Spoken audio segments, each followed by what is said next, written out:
लेती हूँ, क्योंकि अलग अलग जगहों पर कार्तिक पूर्णिमा स्नान का जो महत्व है वो भी तस्वीर आप तक हम पहुंचा रहे हैं। इसके अलावा चंद्र ग्रहण से जुड़ी हुई जो मान्यता है वो तस्वीर भी आप तक हम पहुंचा रहे हैं। श्रेया, अभी आप जहां मौजूद हैं वहां किस तरह की तस्वीर है?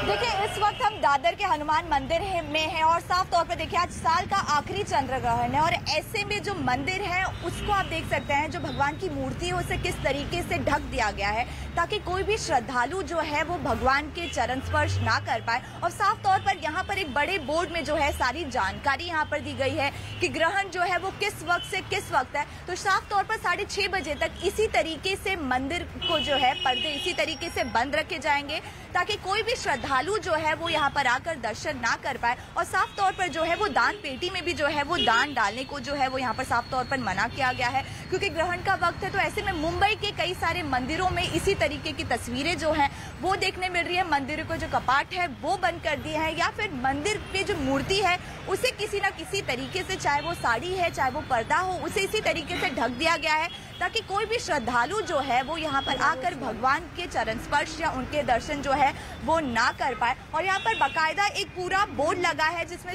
चंद्र ग्रहण की सारी जानकारी जो है वो दी गई है। देखिए 9 घंटे तक जो है वो सूतक लगा होता है, ऐसे में मंदिर के कपाट इसी तरीके से जो है वो बंद रहेंगे।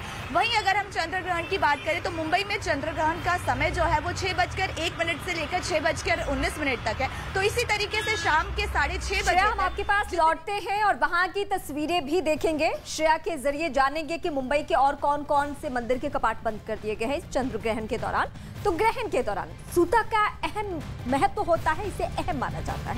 लोग ग्रहण से कुछ घंटे पहले कुछ नियमों का भी पालन करते हैं और साथ ही ग्रहण खत्म होने के तुरंत बाद अपना उपवास समाप्त करते हैं। इस दौरान कई नियमों का पालन भी किया जाता है। धार्मिक मान्यताओं के मुताबिक सूतक काल में पूजा पाठ और शुभ कार्य नहीं करना चाहिए।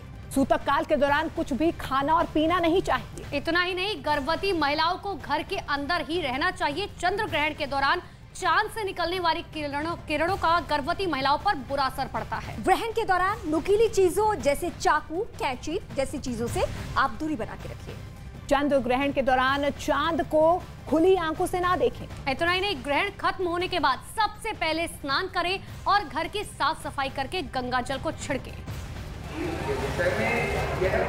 चंद्र ग्रहण का जो धार्मिक महत्व है वो भी हम आपको बता रहे हैं। और जैसा मैंने आपको कहा, धार्मिक मान्यता कोई भी भारतीय ऐसी नहीं है जिसका वैज्ञानिक महत्व ना हो। देखिए, चंद्रमा को मन का कारक कहा जाता है और यही वजह है वो जो हर रोज आप देखते हैं ना, चंद्रमा घट रहा है, चंद्रमा बढ़ रहा है, तो आप खुद भी अनुभूति इस बात की कर पाएंगे कि कभी आपकी मन स्थिति किसी तरह की रहती है और फिर किसी दूसरे वक्त में आपकी मन स्थिति बदल जाती है। तो इसीलिए जैसे चंद्रमा अपना रूप हर वक्त बदलता है, कुछ वही स्थिति मन की भी होती है। और आज जबकि चंद्रमा के ऊपर ग्रहण लगेगा तो ऐसे में ये मान्यता है, ये कहा जाता है कि जब ग्रहण लगता है तो बहुत सारी जो नेगेटिव शक्तियां हैं वो उस वक्त जागृत हो जाती हैं और जो मन है वो डावाडोल हो सकता है। और यही वजह है कि एकाग्रचित मन को करने के लिए, शक्तियों से परिपूर्ण करने के लिए यहाँ गंगा तट पर बड़ी संख्या में लोग मौजूद रहते हैं और वो गंगा स्नान करते हैं। अभी देखिए, मैं घाट के बिल्कुल किनारे तक पहुंच चुकी हूँ और यहाँ आप देख सकते हैं कि जो श्रद्धालु हैं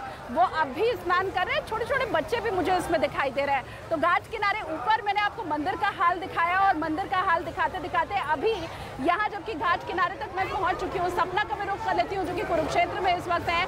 सपना, यहाँ अगर मैं बात करूँ बाणगंगा की, अगर मैं बात करूँ तो यहाँ तो चारों तरफ भक्तिमय माहौल है और हर कोई माँ गंगा का दर्शन भर, आज के दिन कहते हैं सपना के दर्शन भर अगर कर लिया, आचमन अगर कर लिया तो आप तर जाते हैं। फिर यहाँ तो भक्त बाकायदा स्नान कर रहे हैं। सपना, आपकी तरफ की स्थिति?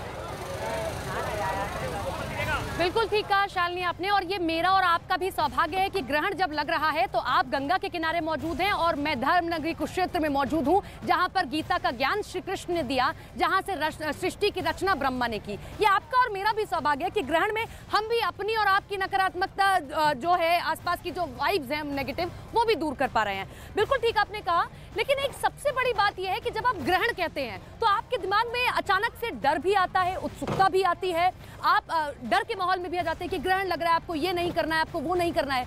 लेकिन एक बड़ी बात ये भी है, ज्योतिषी भी कहते हैं, वैज्ञानिक भी कहते हैं कि जितना डरना है उतना ही अच्छा भी है। वो ऐसा इसलिए भी क्योंकि आप स्पिरिचुअलिटी से जुड़ जाते हैं, आप ध्यान लगाते हैं, आप मेडिटेट करते हैं, आप इस तरीके से स्नान करते हैं, आप दीपों को प्रवाहित करते हैं, तो ये तमाम काम आप चाहे बाकी दिन करें ना करें, लेकिन एक ग्रहण के दौरान आप ये सब करते हैं।